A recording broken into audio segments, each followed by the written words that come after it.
Hello dear students. आज हम लोग एस्टरीकरण पढ़ने वाले हैं। एस्टरीकरण को समझने के लिए सबसे पहले हमें कुछ पॉइंट्स समझने होंगे। तो सारे पॉइंट्स हम लोग पहले समझते हैं। ज़रा देखिए, आइए, इसमें एक वर्ड यूज होगा एल्किल। आर हम यूज करने वाले हैं। आर का मीन्स होता है एल्किल। एल्किल का फार्मूला होता है CnH2n+1।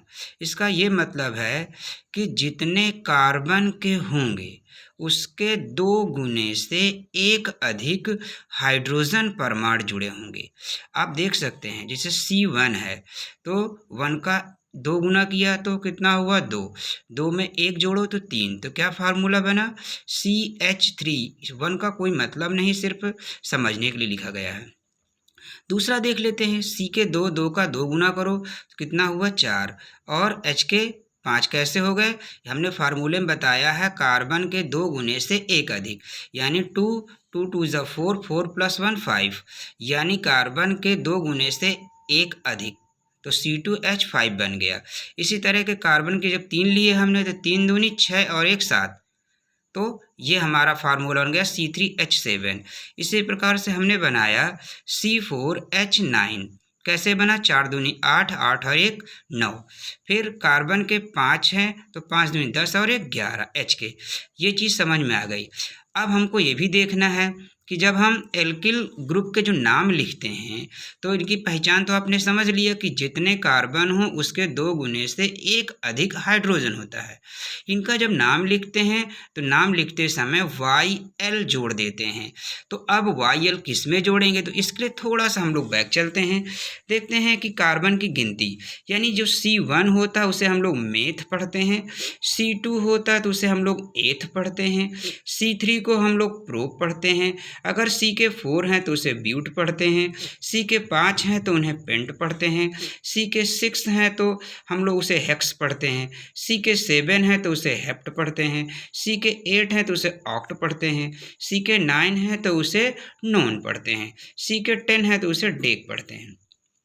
अब ये चीज़ हम समझ लिए, हम आ जाते हैं पीछे फिर से अपनी जगह पर। अब हम लोग देखने वाले हैं कि हमने क्या किया। यहाँ पर सी का 1 था, सी का 1 का मतलब मेथ। हमने बताया कि इसमें जोड़ते क्या है, YL जोड़ देते हैं, तो क्या बन गया मेथ प्लस इल, तो मेथिल। अब यहाँ पे सी के 2 देख रहे हैं आप, तो क्या बन गया सी एथ, एथिल बन गया। अब जैसे सी के 2 हैं तो एथ प्लस इल तो एथिल।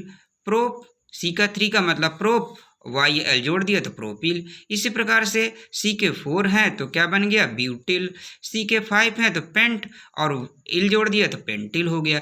तो हम लोगों ने अभी समझा एल्किल, ये सब जो हैं आर में आते। आर मतलब एल्किल। सबसे बड़ी चीज़ है कि इसी को समझना है।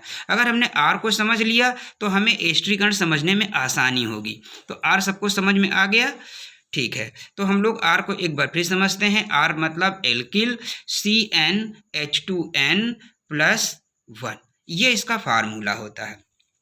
इनमें YL जोड़ दिया जाता है। तो अब आगे हम लोग चढ़ते हैं। हम लोग एस्टरीकरण पढ़ने वाले हैं, तो इसमें थोड़ी सी बातें, 2-3 बातें याद रखना है हमको। OH अगर लगा हो तो उसे हम लोग एल्कोहाल ग्रुप करते हैं। इसको क्या कहते हैं? एल्कोहाल। OH कहीं पर लगा तो उसे साधारण नाम में हम लोग एल्कोहाल बोलते हैं। IUPAC में अगर इसका नाम लिखते तो आल बोलते हैं। इसी प्रकार से COOH कहीं पर लगा हो तो इसे कार्बोक्सिलिक ग्रुप बोलते हैं। कार्बोक्सिलिक ग्रुप को जब हम IUPAC में कन्वर्ट करते हैं तो इसमें एनोइक होता है, एनोइक जोड़ते हैं, ठीक है ना। तो ये बात की बात है। तो फिर इसी तरह से COOR, इसे एस्टर बोलते हैं। ये जो खाली स्थान जो डैश लगा है यहाँ पर हम लोग कोई भी एल्किल ग्रुप जोड़ेंगे। ये जो खाली स्थान देख रहे हैं R डैश लगा है, ये डैश नहीं, सिंगल बॉन्ड है यहाँ पर, यानी कहने का मतलब यहाँ पर हम लोग ये कोई भी एल्किल जोड़ सकते हैं। तो अगर हम यहाँ पर OH में CH3 जोड़ दें तो मेथिल और एल्कोहल, तो क्या बन गया मेथिल एल्कोहल। इसी प्रकार से अगर हम C2H5 जोड़ देते तो हमारा क्या बन जाता एथिल एल्कोहल। इसी प्रकार से अब हम लोग आगे चलेंगे। आइए हम लोग जो पढ़ने वाले थे एस्टरीकरण, तो चलिए एस्टरीकरण की डिफिनीशन थोड़ा समझ लेते हैं। जब एल्कोहल एल्कोहल का फार्मूला हमारा क्या बन गया, ROH। R हमारा होता है एल्किल और एल्कोहल का हमने आपको बताया है क्या, OH। तो पूरा जब एल्कोहल का पूरा नाम कहा जाएगा तो इसे हम लोग ROH कहते हैं। जब एल्कोहल की मोनोकार्बोक्सिलिक अम्ल मतलब RCOOH, मोनोकार्बोक्सिलिक अम्ल, जब एल्कोहल की मोनोकार्बोक्सिलिक अम्ल, फिर सुनिए, जब एल्कोहल ROH की मोनोकार्बोक्सिलिक अम्ल RCOOH से क्रिया कराते हैं तो एस्टर, एस्टर मतलब RCOOR, वह जल बनता है। इस क्रिया को एस्टर बनने के कारण एस्टरीकरण कहते हैं। फिर समझेंगे एक बार, जब एल्कोहल की या एल्कोहलों की मोनोकार्बोक्सिलिक अम्लों के साथ क्रिया कराते हैं तो एस्टर व जल बनता है। इस क्रिया को एस्टरीकरण कहते हैं। क्यों कहते हैं, क्योंकि इसमें एस्टर बनता है।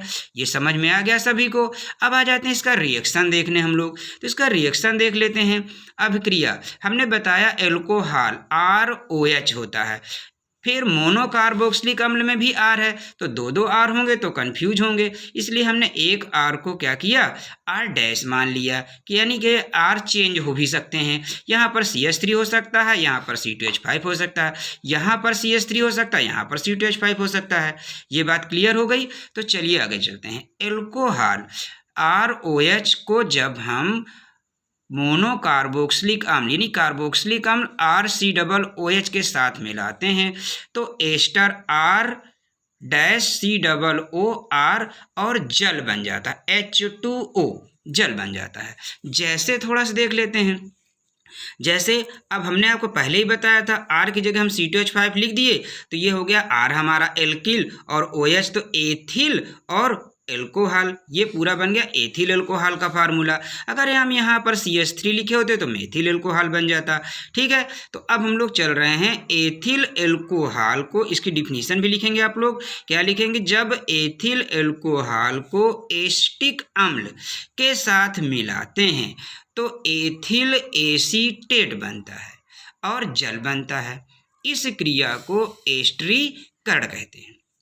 कैसे रिएक्शन हुआ, पहले वाले में भी देख लीजिए, जल कैसे बना, एस्टर कैसे बना। इसका OH और इसका, एक सेकेंड, इसका OH ये देख रहे हैं और इसका H दोनों मिल गए तो H2O जल बन गया, बचा R-COOR, तो ये हमारा एस्टर बन गया। इतना क्लियर हुआ। आइए देखते हैं नीचे वाले में। इसी तरह C2H5OH प्लस CH3COOH। अब इसमें देखिए OH और इसका H आपस में मिले तो ये हमारा बन गया क्या, जल। बचा हमारे पास क्या, CH3COO और ये C2H5, तो CH3COO C2H5। तो ये हमने पढ़ लिया एस्टरीकरण। Clear, thank you.